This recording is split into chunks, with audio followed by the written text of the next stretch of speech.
Assalomu alaykum. Yoshligimda dedamlar rahmatli maktabda ishlardilar, o'qituvchilik qilardilar. Keyin Vilniusga qatnab, bu narsa olib kelib sotardilar. Buni u paytda Sovet davrida Chayqovchi dedi.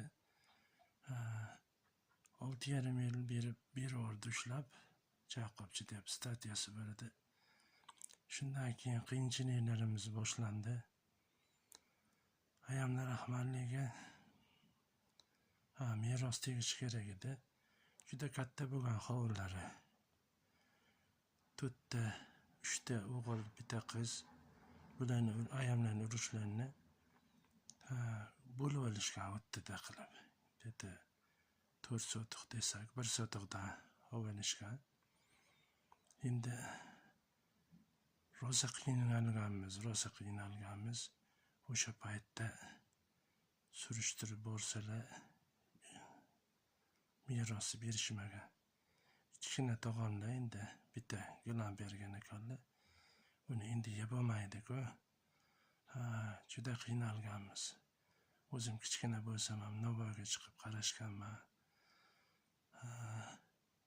O'sha paytda qishlarda chamanda gul deyiladi, do'ppi bo'ladi.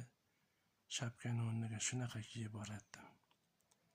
Qizlar masxara qilib, bir-biriga o'tib juda masxara qilganman. Endi u nimalardan bittasi, hamma qo'shnimiz falsafda minganda bir moda bo'lgan, urib bo'lgan ko'chamizda biz shuni falsafda minmaganmiz.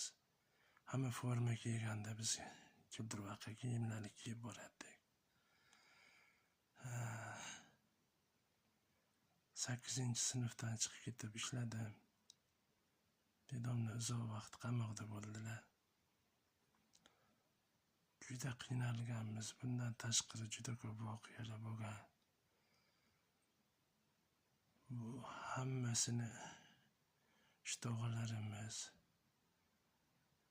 oddiy o'sha bir merosni berishganda shu qiyinchiliklardan bilinmay chiqib ketgan bo'lardik-da. Shuning uchun domlalar gapirsa quloqqa ilmasliklaring mumkin.